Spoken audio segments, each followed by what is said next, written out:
And we're live. Hello and welcome to the 176th episode of Hex Therapy Live. I'm your host, Maddie Allen, and I've got a great show for you tonight. So hit the like and subscribe button, share this out on X, YouTube, wherever your heart desires. Great show tonight. I did a pre-recorded episode with Ben Armstrong earlier today. I've never seen so many updates to the Pulse Chain ecosystem. GoPulse dropped new features. Pulse Chain dropped new features. There's been an explosion of news. We got to talk about security. A major person got hacked. And I mean, there's a lot to talk about tonight. So also things are back on track for me when it comes to the product that I'm developing that I think will be a new category in crypto and does not have a token and does not have a sacrifice. So I won't be able to spill the beans completely on that, but basically things are way back on track. We've got a super dev coding as we speak. So with that being said, cue the intro. It's from Maddie Allen of HexTherapyLive. I like Maddie. Maddie tries to make the world a healthier place. He's a mental health professional. He's done research. Videos on sudden wealth syndrome. There's nothing that a human being can do better than try and heal his fellow man. Maddie Allen's got that covered. He does emotional, feel-good, mind management, emotion stuff as his gig. Because he's a therapist. That's what he does for a living. He helps heal people. And how could I forget? The biggest piece of news I have to share with you is that I'm literally going to be spending all of my time for the next month straight putting together the Pulse Chain conference. And I'm more and more confident that it's going to be the best conference I've ever done. That's saying something because I've done a lot of conferences. There was the HEX conference 1 through 4. There's been 4 years of HEX conferences. Each one was 4 days long. So that's a huge track record. Keeps getting better every time. We just set the world record for the most YouTubers live on one screen at the same time. We had 240 people live. That was pretty cool. We had 100 speakers at this HEX conference in January, and it was also a massive impact on the price of things because it got the whales and Poseidons buying, and everybody else was things were finally looking up for old HEX and Pulse Chain and PulseX and even Incentive Token. So I'm really excited about this Pulse Chain conference. Technically, it's the 3rd annual Pulse Chain conference. You might say to yourself, how's that possible? Pulse Chain's only been out for 11 months. Well, I'll tell you. We had the first Pulse Chain conference a year after the sacrifice started. So that was July 14th through 16th of 2022. And then we had then we had a 46-hour live stream from Austin, Texas last year. And the date was slightly different because of the HEX documentary launching and all these cool things happening. And the availability. We had a HEX meetup at the Bitcoin conference that also had a 48-hour live stream associated with it. So last year was a blur of 48-hour live streams that, in one case also counted for Pulse Chain as the Pulse Chain conference last year. I believe that was in August. And so this year it's falling on the anniversary or the, it's the 1 year launch anniversary of Pulse Chain. So that's going to be coming up here in 1 month on May 10th through 13th. And I've just now been able to shift my focus completely on this. And so I'll be, scheduling all the speakers, requesting that more people sign up to speak, I know we've probably already got like 50 people signed up as we speak, maybe more. So yeah, it's going to be quite the production. But as always, I've hinted that there are going to be some surprises and special things that will maybe not make anybody question whether this is the best event we've ever had online. That's the goal here. So, you know, and it occurs to me also that we have like 200 projects on Pulse Chain. So, in the true fashion of how I roll, I want to include everybody. I want all 200 projects to speak. You know, because I'm a fan of everything on Pulse Chain. I also like Hex, but I also like Pulse Chain. So there you go. True confession. Now, I don't know what other breaking news like we need to switch to next. On the thumbnail, it says that there is going to be a Hex meetup in New York City on October 24th. What's up with that?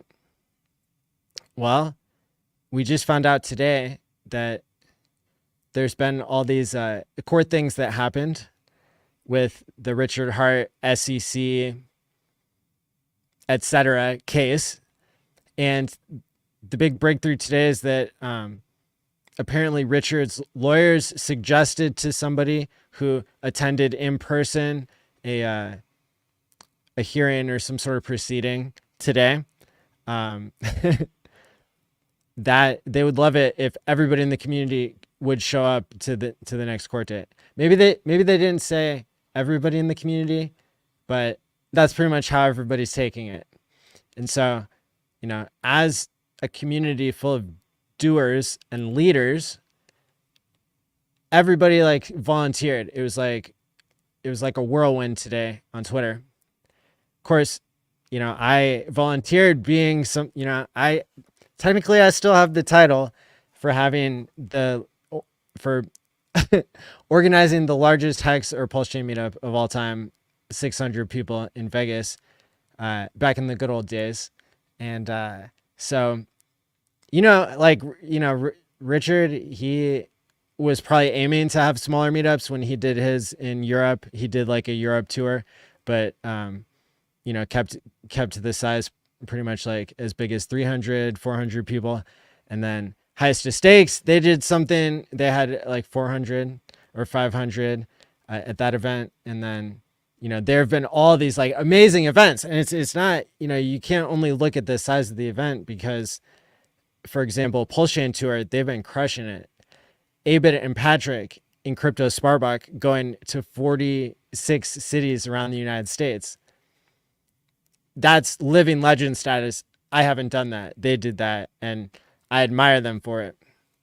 So, you know, everybody's throwing their hat into the ring basically about, hey, let's all show up in October. Now, there's speculation that maybe the court date gets moved. That happens a lot. So people are already saying, oh, I want to fly in from Europe.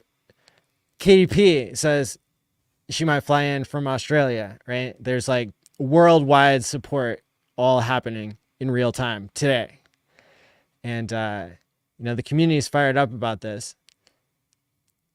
So I think we should have a meetup on that day, whether it gets rescheduled or not. I mean, obviously it'd be great if it didn't get rescheduled, but you know, it's like a chance of rain. There's a chance of rescheduling. Lawyers really like to reschedule things, and so do courts. So there's that, you know, kind of risk that's entering, but also apparently, you know, only like 20 people get to go in sometimes to these types of court things. So really what you're going for, if anybody is going, you're like going to hang out with everybody, but not actually get to be inside the courtroom. And it won't be recorded unless they do a call. No, I think they're doing a call here on May 2nd that the court might put live. They'll be like, and we're live, except they won't say, and we're live.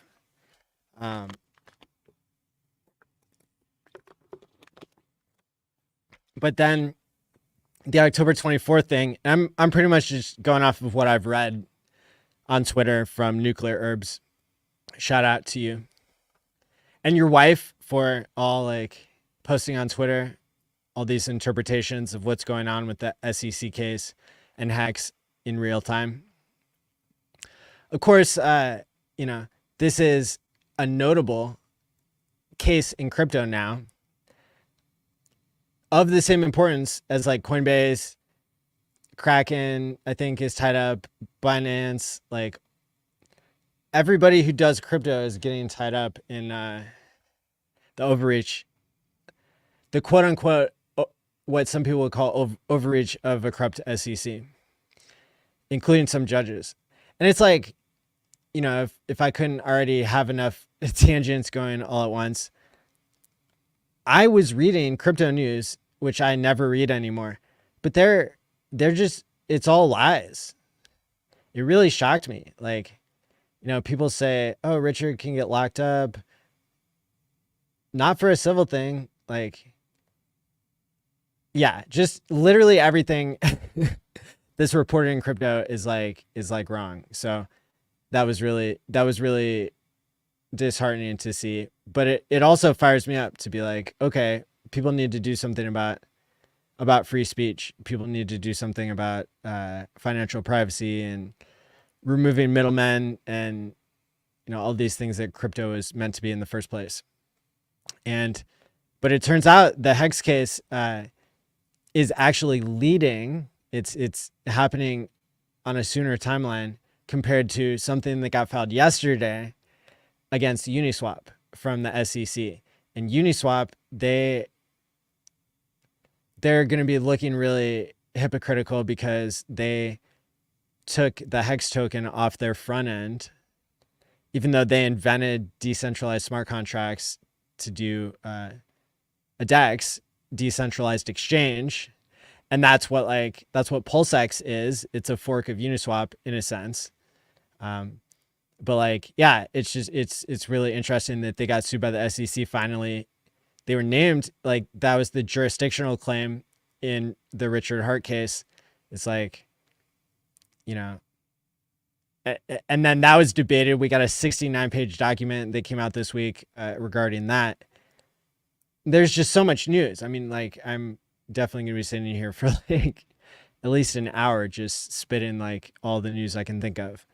But so Uniswap looks really hypocritical because they took the Hex token off of their front end, even though they pretend to be decentralized, like the inventors of the decentralized like use case for swapping crypto.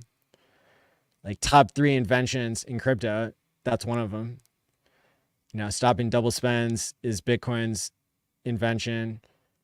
Doing smart contracts, Ethereum gets credit for that. And then Uniswap, they invented decentralized exchange. Well, not very decentralized if they're just pulling people off their front end because the SEC is, false, or like the corrupt SEC is accusing, Hex of being an unregistered security. So now Uniswap, they're being called, their token Uni is being called an unregistered security. Are they going to take their own token off of their front end? No, probably not. They're going to apply a double standard, and they're going to keep being the perfect example of how the people who are claiming to be the leaders of decentralized, crypto, they're not. They're censoring something that's good. They're censoring Hex, which like has an economics audit and 2 code audits and a community of people that have proven on chain that they believe in something for 15 years. How long have people proven on chain that they believe in Uni token? Not very much, not billions of dollars, probably not even millions of dollars have been time locked in Uni token. However, it was duct taped on, and then the token was given as an airdrop. Hey, thank you. That was pretty sweet. But then they gave a bunch to all these venture capitalists. And that seems like a pretty good, example of maybe being a middleman or maybe being a part of the old system. So, hey, at the end of the day, I would like to say good things about Uniswap. And they might start thinking about what they say about hexagons a little bit more, because now they're going to rely on possibly some of the precedent that gets set by the Hex case, the Richard Hart case. You know, the Uniswap founders, they just got their Wells notice yesterday, which means like, hey, the SEC is going to sue you. Whereas Hex is already farther along in the process, as we just demonstrated. Basically, the Hex case is interesting too, because we found out today through hearsay of somebody who like went to the courtroom. Shout out to whoever you are. I think I know, but you wish to remain anonymous, and all I have is a guess. But shout out to you. I think anybody who's contributing at this high level of like in-person stuff, like informing the community, that's really cool. That shows great leadership. And yeah, so it's really going to be wild. What we learned today basically is that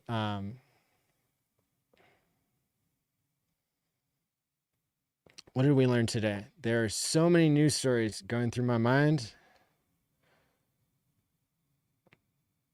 I probably need to pull up my notes here.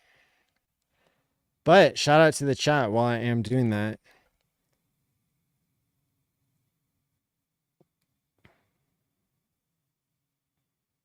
Let me see here. This is me going to my Twitter bookmarks is going to end up creating a lot of like really good content here. All right. Oh yeah. Hex and PulseChain and PulseX were listed as defendants in the Richard Hart case. And the judge was probably scratching their head today, because how can you have code appear? And apparently, you know, the SEC, maybe they agreed with that, or maybe they were, let me see. Why don't I just go to this post and just read what Nuclear Herb said. So he said, I just got off the phone with somebody who attended RH's discovery hearing this morning. At their request, not mentioning their name, I can't thank them enough for the incredible valuable information that they were able to provide. There were no devices. For background, it's incredibly unusual for anyone besides attorneys and the judge to be at the discovery hearings. It's rare that the parties themselves are there. Those types of hearings are boring AF, and they don't appeal to the public. The average citizen has zero interest in them. I'm sure seeing even one person watching the hearing was a surprise to everyone there. There was some conversation about Hex, Pulse, and PulseX and whether or not they will be represented, because they're just code. The SEC seemed to acknowledge that those are not actual entities and simply code. I'm not sure how the issue will get resolved, but I assume we'll learn more as we see the case move along. I'm not sure what good it would do to have an attorney represent code, since there's no method of effectively communicating with or advising a client that doesn't actually exist. It's also hard to get non-existent clients to sign retainer agreements that are required by the state bar or to pay their bills. So this idea creates a whole host of real-world problems. Not unexpectedly, the SEC is looking for discovery on pretty much every issue right now, and wants basically unfettered access to information about RH, his communications, his devs, influencers in the community, etc. The judge apparently wasn't willing to entertain those types of blanket requests, which is the right call. Discovery is not a fishing expedition, a term often used by courts, and overbroad requests routinely get narrowed down or denied altogether. I expect the case to be heard, I expect that to be the case here based on what I heard. She ordered the parties to discuss and come up with a more limited, targeted discovery plan and set a hearing for May 2nd, which the court indicated may be telephonic, so we may all be able to listen in. It sounds like the court thought the SEC's requests were too broad. This makes sense. And also noted that 19 months or so have passed since the SEC's service of its subpoena. Not following up or trying to enforce something you served 19 months earlier doesn't scream urgency. And from what I understand from my source, that's how the court saw it as well. I guess I should be sharing my screen so people know that this is, it's not me talking, but I'm reading this report from Nuclear Herbs. Shout out, Nuclear Herbs. Awesome meeting you in person. Okay. In a pretty cool move, my source also stopped and chatted with RH's attorneys after the hearing and said that RH's lawyers were supremely confident in RH's position, not just with respect to this hearing, but with respect to their ability to prevail against the SEC. That's actually a pretty remarkable thing for attorneys to just tell someone outright, unless they're talking to a journalist or some other media figure and they want to get a message out to the people. Maybe that was the case here. Who knows? But it's certainly nice to hear that directly from RH's team. My source also said that RH's lawyers told them that it would be great to have more people show up to support RH during upcoming hearings. So remember this for October 24th for the oral argument, which can be the biggest event of the case so far. If you're anywhere near NYC, aka anywhere on earth, and can make it, it looks like RH's attorneys think a packed courtroom might help send a message. Again, many thanks for the info. 74,000 views. Bam. 1.3 thousand likes. 112 bookmarks. Epic. That is epic. Okay. So what did I tweet? So I tweeted from like the HEX conference, Pulse Chain conference. Who wants to pack the courtroom in New York with me on October 24th for the SEC versus crypto free speech case? Lots of people liking and sharing that. Tons of people commenting, 63 people commenting. There were like really notable figures. KDP, she says, October could be a good time for me to visit America. Dear bestie, Crypto Events 369, how far do you live from NYC if I want to come play? Corey Costas says he'll be there. K4K said he'll be there. And like all these OGs and people that literally everybody in the community is like, hell yeah. Okay, so that's incredible. I guess a minor note, I went on Ben Armstrong's series today, BitBoy Crypto. He did a pre-recorded stream. I think he interviewed like 5 or 6 people in Hex and Pulse Chain. I think he's focusing more on Pulse Chain. I dropped a little bit of alpha. I think it's supposed to come out Saturday on his channel. But I know he interviewed people like Crypto Coffee and stuff. So it should be a really good series. And yeah, that's on BitBoy's channel. Hopefully this gets the word out about our cryptos a little bit more. I know 2 or 3 times a week, I'm getting asked to do these meme coin spaces for Mario Nafwal or whatever his name is. Like this, basically the top person on Twitter when it comes to live spaces. So much so that he's delegated these like crypto spaces out to like all these different people. And I happen to be on the speakers list recurring now all the time. So that gives me a chance to really soft shell Pulse Chain to the point of like, yeah, I can talk about any crypto topic that you literally have. So, you know, without me hard shilling anything, maybe I can draw some people in, you know, with my competence. That's how I got drawn into this ecosystem. So like, why not?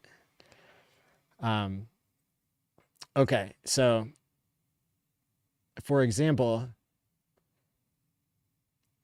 and you know, I would love to like just sit back and not spend all day, every day, like, you know, working on this stuff, but I'm really passionate about it, as you guys know. And, you know, the popularity, like that's fun and all, but the real mission is getting people into real crypto before the name of real crypto gets, you know, gets too many imposters. Like Bitcoin, that's an imposter now. That's owned by Wall Street.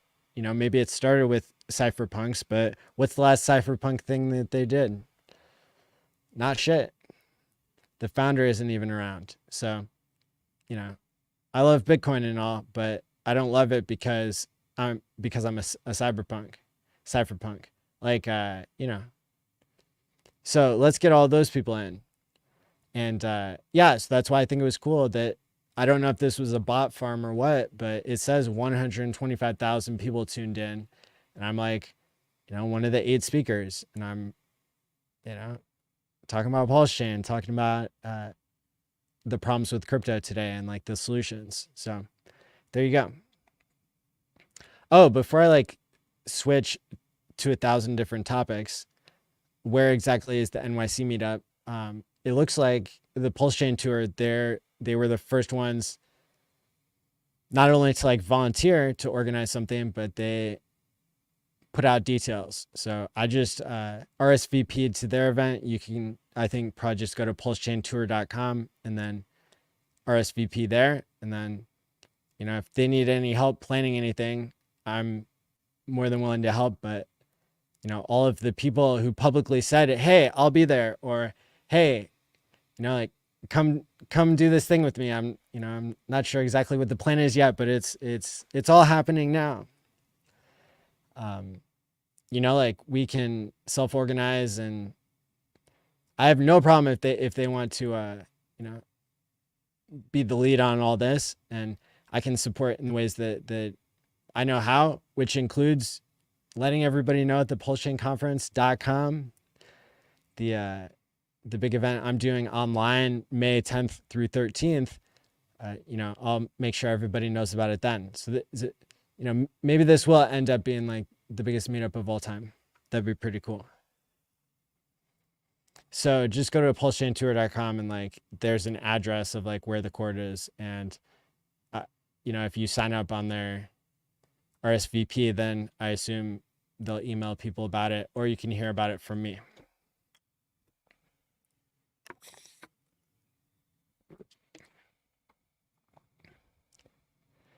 Option for sending letters to the judge. That's interesting. We should ask Nuclear Herbs that.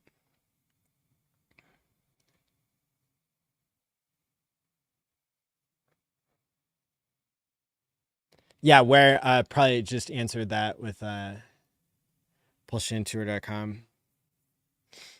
I just don't know if I have like my payment details plugged in there, so I don't want to go there live. It's the thing with live streaming, you gotta not like dox yourself completely. Pulsechaintour.com. Upcoming events. Here we go. October 24th. Oral arguments. United States Courthouse. Eastern District of New York Courthouse, 225 Cadman Plaza E, Brooklyn, New York. We plan to bring signs, t-shirts, and other items. See, what I want to do is I'm going to bring, I would say I probably have at least 100 lapel pins like this. And I've got them for Pulse X and for Pulse. And yeah, so like if people are wearing suits, I'll give you a lapel pin, and we can each wear one and like look fancy as hell to show respect to the court. And you know, even though it'd be fun to like wear lots of hex gear, I think like something super subtle for me is what I want to communicate. Whether I get it inside the courtroom or not, I think it's a good look to be well dressed if there's the chance that the media will show up, especially the crypto media that's like hostile towards us. You know, for me, I want to be looking sharp. So let me drop the link here for this specific page that I'm talking about. Yeah, court decorum is effective, says Mr. 25th fret. Cool. Okay, so you guys have that information now. Okay, so in no particular order, these like news stories are going to keep spilling out based on my bookmark history. Like I said, there's never been this much pulse chain news I've ever seen in the history of the chain, and so like, you know, today's a big day. So Richard Hart, he tweeted 2 days ago that you can publish stuff onto the blockchain on Pulse Chain, of course, but somebody made a front end to make it really easy. And I saw it definitely showed up on gopulse.com today. And so that's under their app section. This is something you can do, is like upload something to the blockchain, which is important from a free speech perspective, like looking at crypto and blockchain as code that is protected by free speech laws, by the First Amendment in the United States, and all this stuff. So literally that's what blockchains are useful for, is to create a decentralized communication system of free speech. And so part of that is being able to upload The Raven by Edgar Allan Poe onto the blockchain. And some people uploaded the Bible. I saw Brett post. And I was trying to upload our image of like all the people who have spoken at all the conferences, but for some reason it was breaking it into like 350 chunks. It might have been because it was like, I don't know, a 30 megabyte file or something wildly large. So I'm going to have to experiment with it a little bit more before, you know, I've been like working on all these really cool things.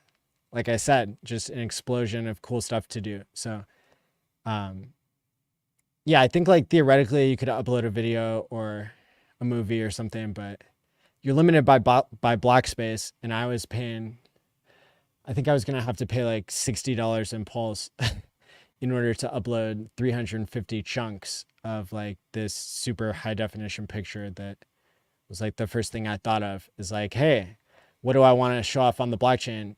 Oh, it's the time that this community set the world record for most YouTubers live. And I have a poster of many people who spoke at that prior to the event. So, and then on gopulse.com, you can also see a document that's published if you have the hash. So basically you upload the file, and I think if you have a text file that's pretty short, then it can upload just in like one transaction, instead of my transaction that was like going in 350 parts. Somebody uploaded the Tao Te Ching. I don't know what that is, but is that good or bad? I think 5,555 people outside of the court looking professional would be great for the chain. Oh, I think even 500 people, but definitely what you said. And I know New York City is probably expensive, so. But hey, there's a lot of people who care about this. So, you know, it's more than just about money, I would say. Definitely. Like literally that's what this is showing right here, is that this is more, we're protecting something that's bigger than just money. It's because you can turn money into seed words, and like we live in a world where digital money has been invented in a decentralized way, and like nobody can uninvent it. You know, that that's where we're at. And so to have this like front end to be able to write things onto the blockchain, I've never seen that before. It probably exists on other chains. In fact, I know it probably does, but not like this, not like GoPulse. I love GoPulse. Yeah, you go to the apps here, you can see Time Pays Me. That's a good one. But then there's this thing called Publish. It says store immortal documents on chain. And like you can connect with MetaMask or Wallet Connect, and then you can choose Pulse Chain, Testnet, Ethereum, and then you can choose the file. And apparently it takes lots of different file types. But like I said, if it's a large file or an image file, it might chunk it into a bunch of transactions. And then here is where you would enter the transaction hash so you can read a document using the block transaction hash. So I will, I'll do a demo for that like on Tuesday or something if I remember.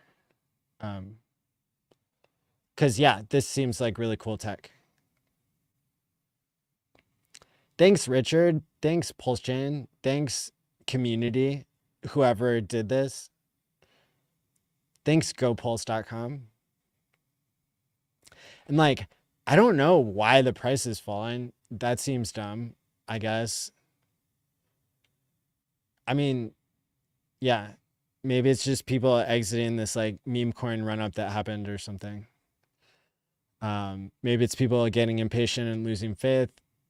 I don't know. Maybe we just ran up before and now it's taking a breather. Maybe people are so ahead of the game, they're realizing that normally there's a post-halving dip. I don't know, but like I really like DCAing at these prices, and I'm spending more. I'm spending more on Pulse. Like I did a swap for $1 the other day, $1.15 on Pulse. So that seems kind of bullish for Pulse. I mean, I don't know if it's this file thing or other types of activity that's happening, probably all of it. All right. Go Pulse is awesome. All right, let's see. Maddie, I applaud you for continuing to stream in these hard times. So many of the past and present Hex and Pulse Chain folks have bailed or they're silent. Appreciate your work. Hey, thank you. Thank you for the kind words. Look, I'm a really strong believer in Richard Hart and Pulse Chain and this community of people who are time locked. You know, yeah, seeing the price go down a lot, it hurts. And, you know, being at sack rate, having a year of sideways, that hurts. But guess what? That's part of the cycle. Having, you know, the price fall 50%, 75%, 99%, that's part of the cycle.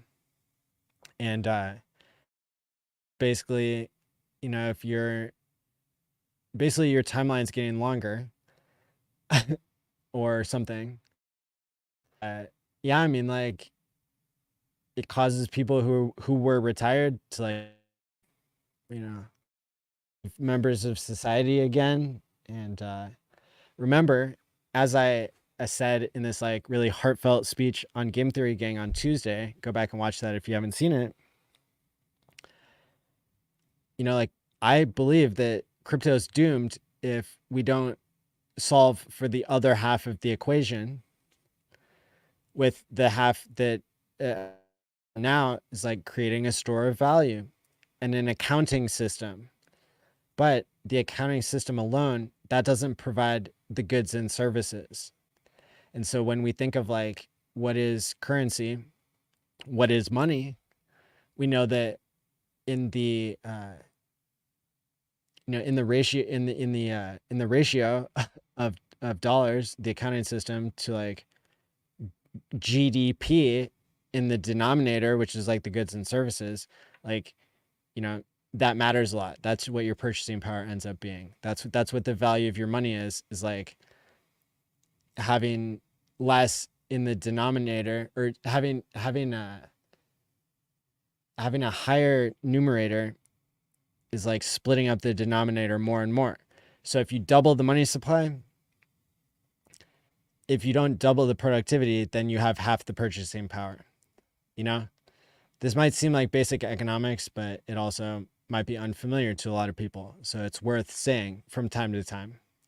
You know, I don't harp on these like simple mechanics of economics too often, but it is a base assumption of everything that I'm building and everything that I'm hopeful for and recognizing now is badass. So really important, that distinction, to say like, it doesn't matter if we create $1 trillion in crypto, like per person, if there's not $1 trillion worth of stuff for everybody to buy, which means there has to be $1 trillion of like productivity for each person.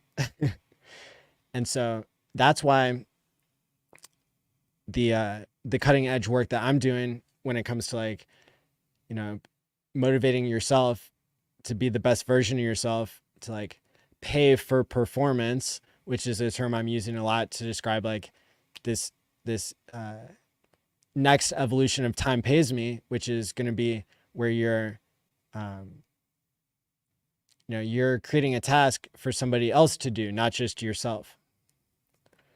And instead of just having the task be save these, you know, like time lock these coins, so I know that I'm not going to cheat out of them all at once. I'm not going to like, you know, fund my own bags and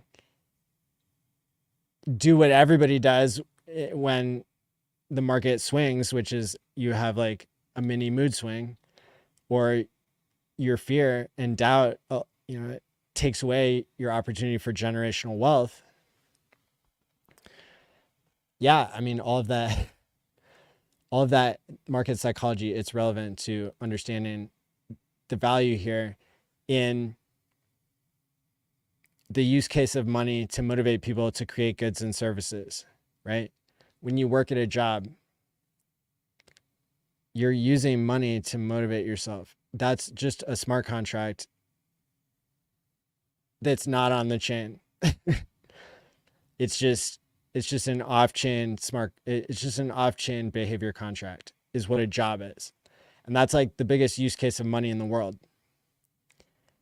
The majority of Americans don't have more than $500 or $1,000 saved up for an emergency.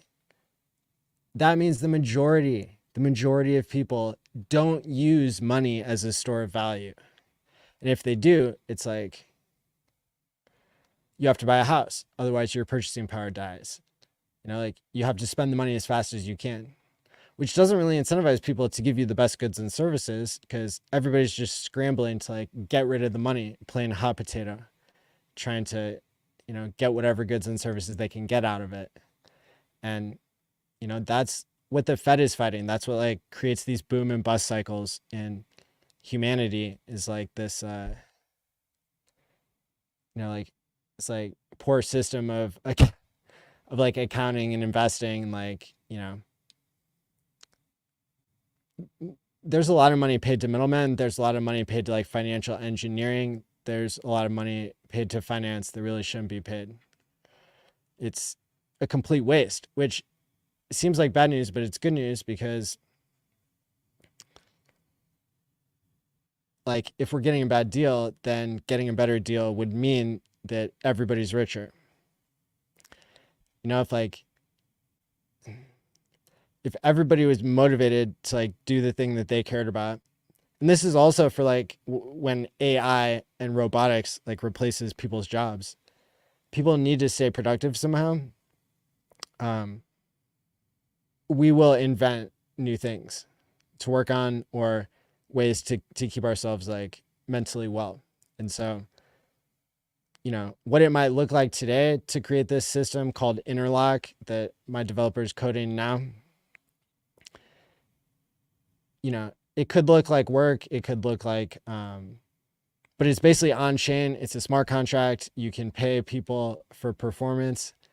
You know, like you can pay your kid to get good grades in school. You can pay your employee to like show up and do a good job, or like get the right scores on, you know, like customer satisfaction. What you could pay yourself to like work more hours at a job that has its own off-chain contracts. You could crowdfund something, and there's some really cool mechanisms that I don't want to give away yet, but we've solved a ton of problems that existed in crypto once we realized, hey, this is how people use money. People don't use money as a store of value, like the majority of people. they use it as a way to motivate themselves to create goods and services that then supports everybody else. So I also think that by removing middlemen, like, you know, giving people the full share of their value that they're creating for others, you know, like if you do work for others and you get paid something and then that money, you know, 75% of it goes to middlemen, then what you're getting robbed 3 times over, basically. It's like a 3-to-1 ratio of what you're able to buy with 25%. Plus, all the money printers and governments and like financial advisors and middlemen everywhere, literally everywhere in society, like those people, yeah, they're not really doing anything. And yeah, so it would just be better for everybody if everybody just got what they, you know, what they produced. It sounds socialist, but it's really just like fair. And it's not like everybody deserves the same. It's just like middlemen should stop stealing from people if we have a more efficient way to do things. We've seen like throughout human history, there were more efficient ways to do things. Like using the wheel, not just for pottery, but for transportation. That took 200 years.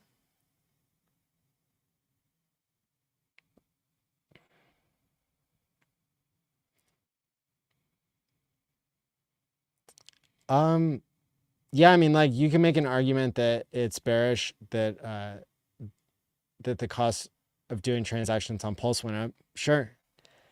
I don't have a problem with that. I just know that for the things I want to do on chain, it's a better deal on Pulse chain than Ethereum. So yeah, I mean, honestly, if Pulse chain never went up, but like a new system was invented for humanity to like allow people to be productive and like not slaves of middlemen, I would take that trade.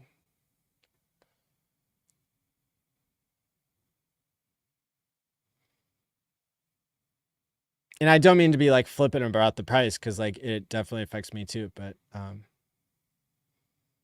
yeah, it's just like Ash is saying finance is closest to the money spigot. That's why. Yeah, that's why it's inefficient, and that's why you're being robbed by middlemen, and that's why inflation is corrupt. And sure, there are some good use cases for inflation, but let's not get into that. Let's not get into all of that right now. Just the point is like, yeah, being close, like, so I'm glad Ash said this, because the way I've been describing it is, sure, being close to the money printer in today's society means that you're friends with a banker or a politician or the Federal Reserve. And so they rig interest rates in your favor and that sort of thing. And then the only people who like have money to like take a loan to buy a house, you know, they're being served up by the banks who are getting paid multiple times over, like in the great financial crisis, right? Where the banks sold all these mortgages and then went bankrupt and had the government bail them out, and then also like repossessed everybody's home anyway. So they got paid 3 times for like one thing. Yeah, that's really corrupt. But like, so the way we think about it now is like, that's being close to the money printer. It's like being part of the monetary policy. However, in the system I'm imagining that also exists in the real world, but that could also exist on the blockchain, that's a system where being close to the money printer means you are a productive person. Because money being used as a store of value doesn't matter as much as money being a motivator to get people to do things that create goods and services that are useful to other people. So again, to summarize, like being close to the money printer is being close to the people who are motivated by the interlock system to be productive, and who are, you're being paid from a smart contract that somebody else created because they have a task that needs to be done.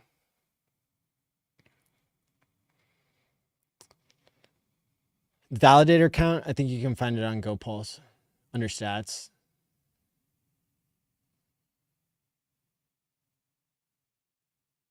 Validators. It says 49,000, but that's instances. The actual number of people, I think, has been speculated in between like 500 and 1,000 people running 50,000 validators. I think Pulse will take off once the SEC case is dismissed or won by Richard.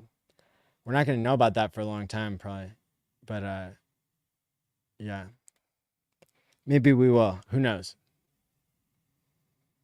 I think, yeah, things could be setting up. I did drop some alpha on Ben Armstrong's channel, which he won't release for some days now. But, you know, I said, hey, remember Hart's Law? Well, what if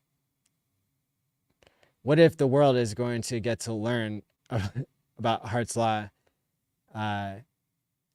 because of how all the liquidity ratios are set up here with Hex, Pulse Chain, PulseX, Ethereum? You know, like, what is the OA planning to do with all that Ethereum and with all the other tokens involved, particularly Ink? Seems like Richard tweeted about that. So look, I'm just reading the tea leaves here and imagining what could be. And you know, again, I believe in Hart's Law. I believe, like, you know, that it really only takes a couple whales to change everything. So literally two. It takes two whales to make Hex do a 10,000x. So go figure. All right, what else do we have here? The real evil is the government printing away the value from the people who do the right thing, the people who saved, or to save their face during breakout. So yeah, well, exactly. Yeah, there was a big like UBI kind of like experiment that happened with COVID, and that wasn't the best. And then it led to this like boom, which could then lead to a bust. And remember, what a boom and a bust looks like can also be manipulated so that they're just stealing productivity that like would have been out by now. Like maybe we would all have self-driving cars if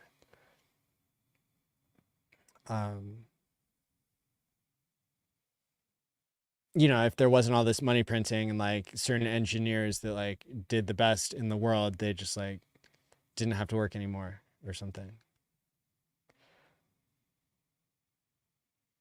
Hey, Crypto Stylist, good to see you. Looking forward to seeing all of you in New York City. Yeah, let's do it. I'm doing gig economy work to get by. I refuse to sell at these lows. That's badass, free speech. Well done. The Fed is an inflation bug. Well put, Russ. It just feels like it's all leading to a CBDC. Who knows though? Crypto could turn into that. There is speculation that Circle is going to do an IPO because they're making so much money in between holding treasury bills and like issuing USDC. So they're holding all the money that people have in USDC in banks, and those banks own treasury bills that is being paid by the government 5%. And so boom, the middleman gets to make all the yield and not pass it on to you completely. That's a big deal because Coinbase is lining up, and there's been some code released onto Ethereum that shows this exact infrastructure.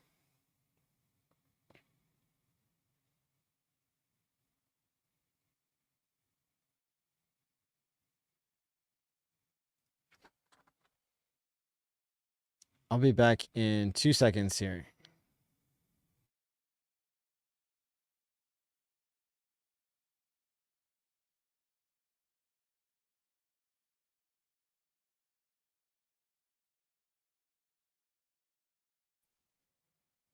And we're back.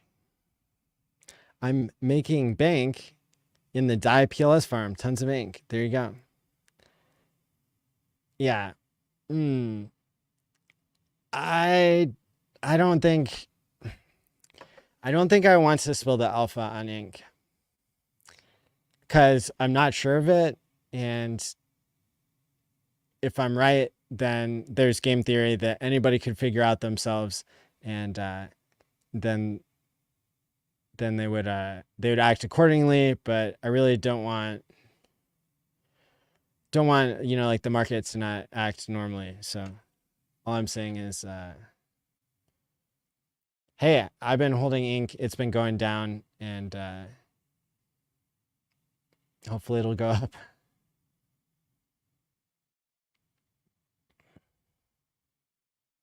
All I'm saying is, like, Richard, the only clue I'm giving is Richard has tweeted about ink. And you can search Richard tweets by going to the search bar on Twitter. I guess you can go to his individual page, but like the pro way to search for tweets is to just go to the search bar and type from : no space at Richard Hartwin or at Maddie Allen, and then type the keyword with a space after like what the username is.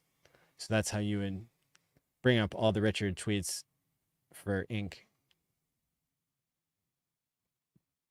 The value of 5 kilograms of gold in 1929 would buy a modest home in America. The same 5 kilograms of gold is enough to buy a modest home in America. The value has diminished greatly. Thank you, Maddie, for all your hard work and dedication. We love and appreciate you. You're a magnificent human. Hey, thanks for the kind words. I really appreciate it.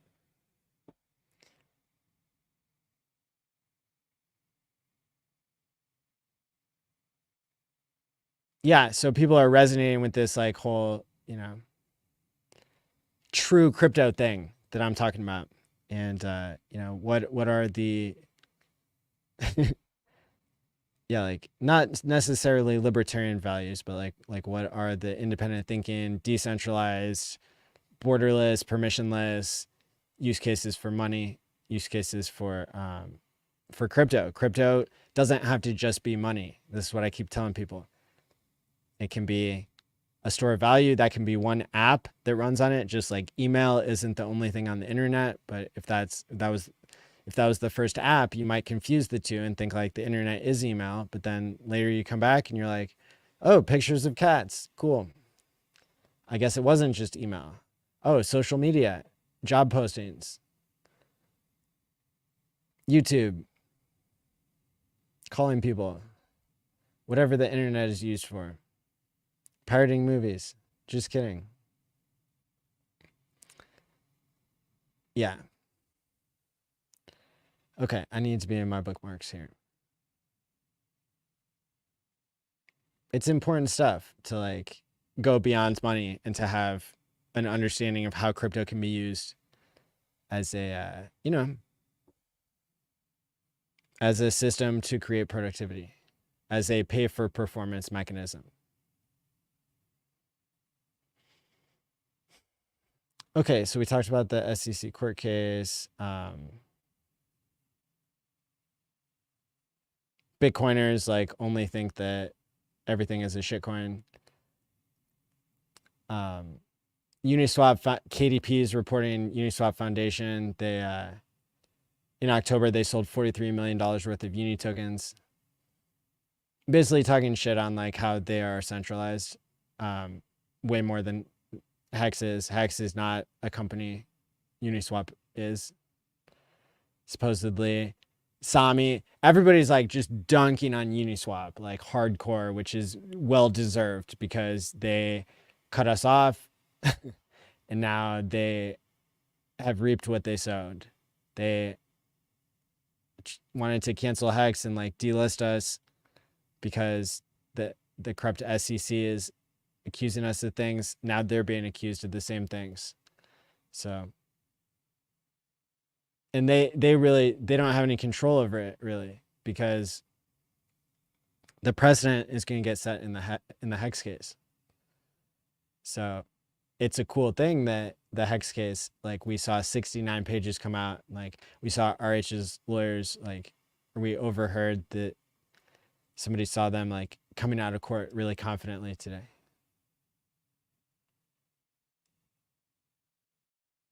So how like the price is down is like, you know, just a gift to the world, but I realize not everybody sees it like that. It's just, yeah. So now you can store documents on Pulse Chain, go pulse.com/apps/publish.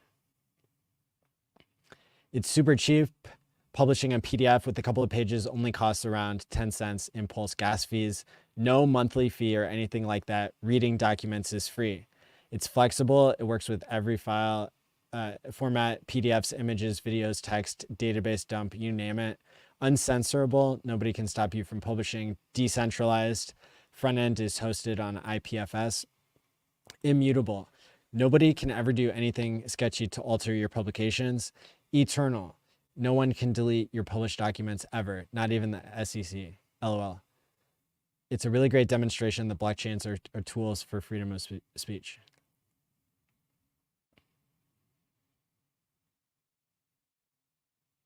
Tiffany Fonks said, like, if we take a photo together, it is so fucking over for you. And then, you know, because she had a picture with like Sam Bankman-Fried and with like Joe Biden, LOL. I don't know if, yeah, here's my picture. I thought it was funny because I thought I was going on Ben's show today. I was really just pre-recording with him, but it's funny because there's a picture here of me and Tiffany Fong and Ben and Armstrong. And that's Altcoin Daily in the background looking super sketch because he was left out because he's a liar and he doesn't respect the ratio that Hexo gives him every time Hexo logs on to the app. Okay, here's that thing I was reporting. Shout out to Ryan Sean Adams, a bankless dude. I realized like we're not supposed to like the bankless dudes. I kind of like the bankless dudes. They just hate Hex and Richard Hart. They get some things right, some things wrong, and but they are the biggest show on Ethereum. And one of them follows me. Weird, I know. Because they don't follow hardly anybody. But anyway, like here they're reporting on, in code, you can see the US treasuries come out as USDC. There's 27 trillion in treasuries. Basically how BlackRock would provide a stable coin. Richard Hart is sounding the alarm, as I was yesterday, saying that crypto will fall. Crypto will not work out if people don't stand up for this court case that Hex is going through. So he says first they came for the communists, but I didn't speak up because I wasn't a communist. Then they came for the Jews. I didn't speak up because I wasn't a Jew. Then they came for the trade unionists. I didn't speak up because I wasn't that. Then they came for the Catholics. I didn't speak up. Then they came for me. And by that time, there was nobody left to speak up. And then there's like Eric Voorhees saying like some pretty epic shit about like, you know, the US government pushing out innovators and founders in crypto. And obviously he's reacting to the Uniswap thing, which like got millions of views for the founder Hayden Adams. This one got only 60,000. Hayden's got 3 million impressions. So maybe in the end, all of us will work together. Eric Voorhees also hates Richard and Hex, but loves free speech in crypto, what it was supposed to stand for.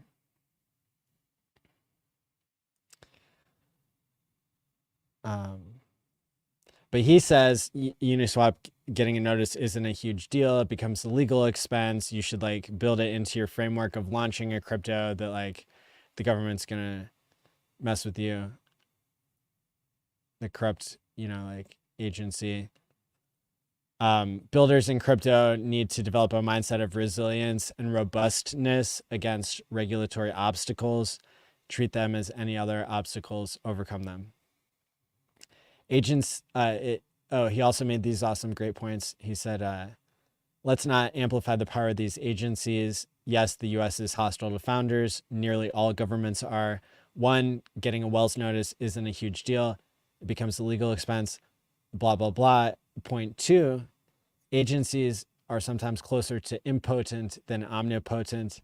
They can't just, quote unquote, shut you down. First, they have to fight you legally. See point one. And second, a well-structured crypto project approaches or achieves immutability and can't be shut down.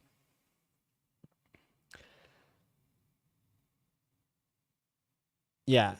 And like, dude, I can relate to that because I am founding stuff. Even though I don't have a token and I don't have a sacrifice, I have created things in crypto. Time pays me. Being able to undo a hack, using a second seed phrase, time locking any crypto on Ethereum or Pulse chain, dripping it back to yourself because people suck at DCing out of things. So yeah. And then interlock will be the next thing that I come out with.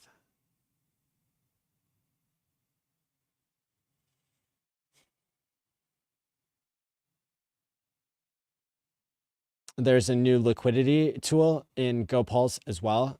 This is what I'm saying. There's like all these new features that are just popping out of nowhere. You can see how decentralized a coin's liquidity is. Simply search for it on gopulse.com and then click on liquidity to see in-depth stats about its liquidity distribution. This is amazing for research, and it works for every coin on Pulse chain. If only one guy provides liquidity, you're more likely to get rugged. Counterexample, all 4 RH tokens have hundreds of different liquidity providers, so Pulse, Hex, Inc., and PulseX cannot get rugged. Wow. Very cool.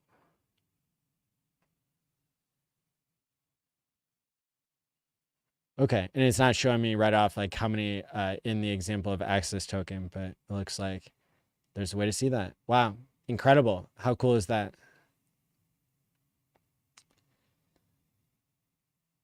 The SEC is trying to quote unquote save us from Coinbase, Uniswap, Richard Hart, but they didn't go after BlockFi, Celsius, Voyager, and FTX, says Aaron Bennett.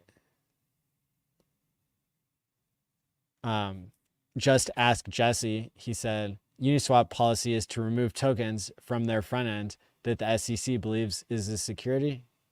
Therefore, will Uniswap delist their own Uni token? I saw that idea come out from like HexLina first, came out from like your friend Sami, a number of people. Jesse said it very succinctly. All of them said it like well.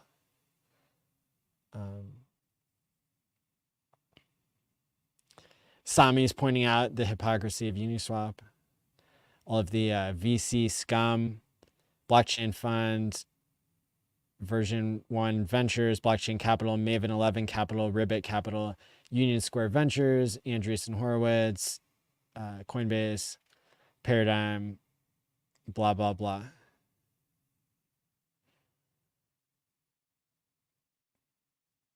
KDP said it, like, you're going to delist Uni now?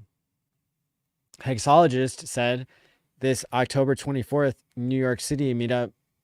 It's like the best reason to meet up ever. Hey, I love that enthusiasm, and let's do it.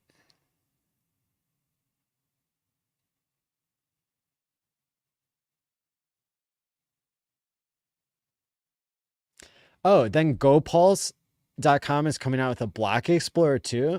What the heck? Like, how incredible. And you can try it out and link it up, and it's supposed to be better than anything else that exists. No ads, privacy friendly. It's the fastest, most reliable, most beginner friendly, and best looking Pulse Chain Explorer. Should only require changing a single line of code and advocating to get all the builders in the space, Brett, Gerardo, Alex from Hedron, Liquid Loans, Fiat, Famous, Pateus, Staker App, Hex Scout, Whale Hex, Internet Money, Dex Screener, Power City, Dip Catcher, and all the other awesome pulse chain builders to integrate this. The URL, gopulse.com/tx/hash here. This same format as Etherscan, Otter, Block Scout, etc. Epic.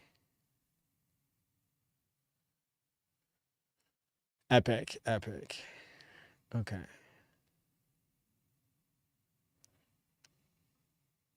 Imagine Uniswap says Hexlina, stake Hex 5555 on X.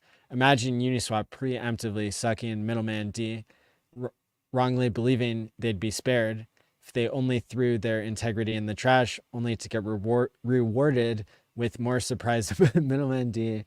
Okay, explicit, because Uniswap clearly can't handle enough. Okay, all right. Well, look, we're all feeling the same way. And then in like really sad news, Nerd Girl got hacked for all of her money in crypto, which sucks. She was she got phished by like a prospective client who said that they wanted her to download and play their game. She said, I knew not to do it, but I did it anyway. I think they got access that way. And Papa B described with What the Hex show earlier today, like how the Mars stealer is the known mechanism that will go into your computer or your phone, and it'll find the file storage of your MetaMask seed phrase. Now that's encrypted with the password that you type in every time you open MetaMask, but they also put a keylogger on your computer, and so then it sends what you type into MetaMask. It sends that as the information that gets sent to the hacker, and you don't know that any of this has happened. All you did was click on a link. So that's why it's so important to use a hardware wallet. And I was really upset that people were accusing me, like on that show. I don't think that they did this intentionally, but people said that I had advocated in the past for people to have an easier way to onboard and be less secure. And all I can say to that is like, maybe you were thinking of somebody else.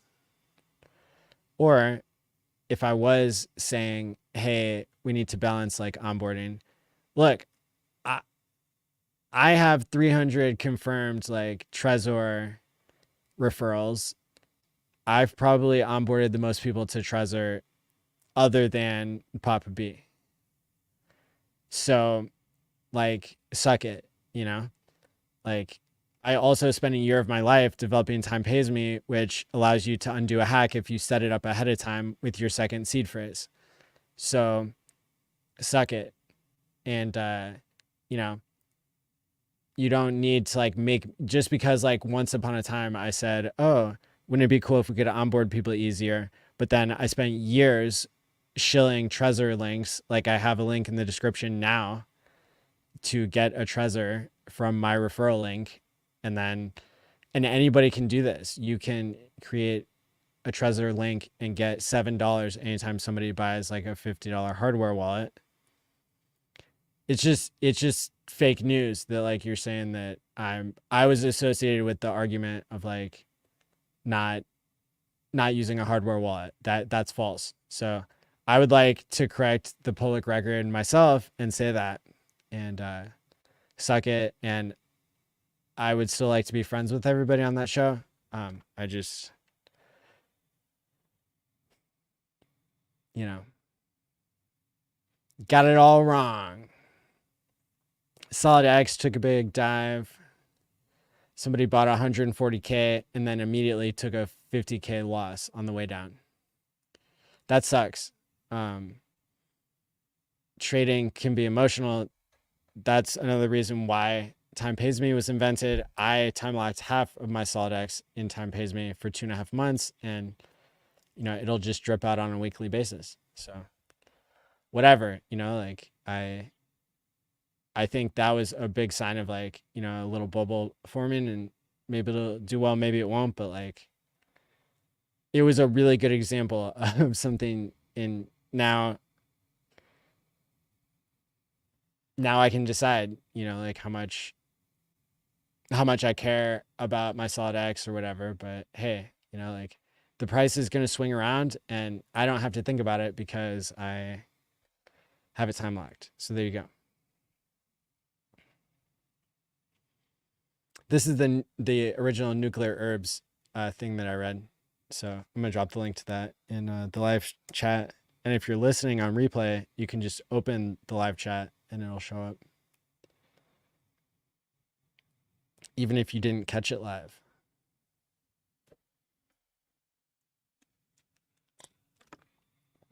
A lot of people, like your friend Sami and KDP, they're like calling for unity after like expressing hatred at Uniswap, but hurtedness, whatever you would call it. I think both. Some people, there are people I respect who are saying it. I don't know if it's those two exactly. I don't want to put words in people's mouths. There's obviously a lot to be reporting on today.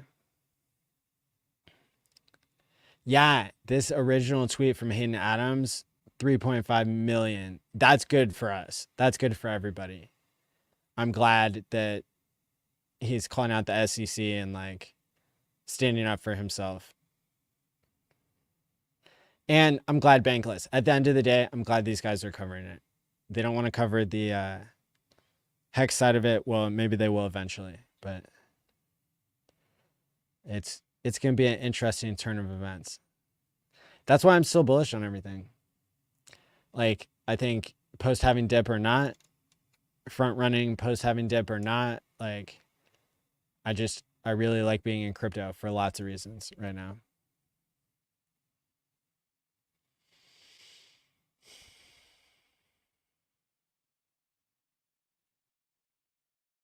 Yeah. All right. Well, you're all caught up then.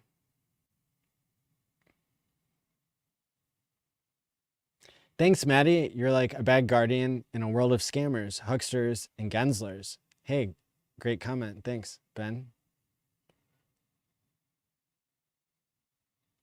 You won't need referral links bringing people for free. I don't know if you're talking about like what I was talking about, Trezor, but actually, the company, they don't spend money on marketing like most companies do.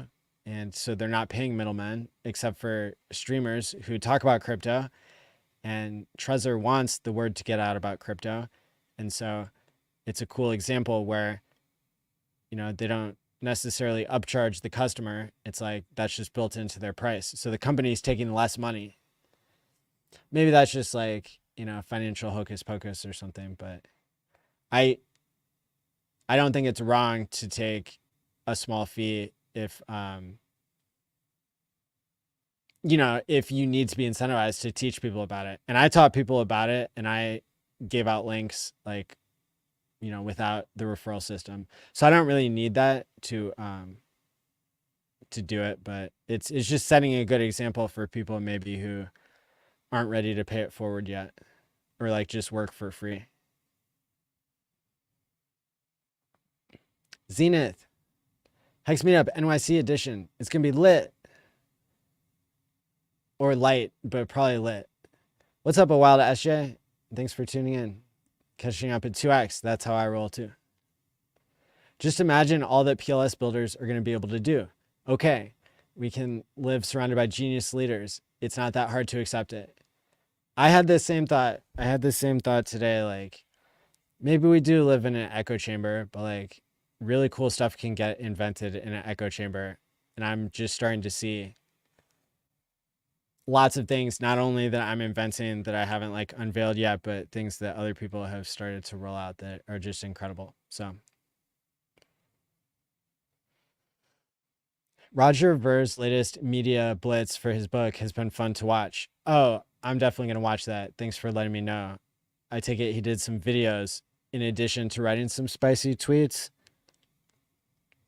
because I have his book sitting next to me and I want to read it more and more because there's a group of Bitcoiners that say, oh, that's fake news. But I've always followed Roger and think he stands up for what crypto really should be. And the arguments against him are bad arguments, and the arguments for him are strong arguments. Don't know that I can, educate small blockers. Don't know that I'm qualified to get into all that before I actually just like read more of the book.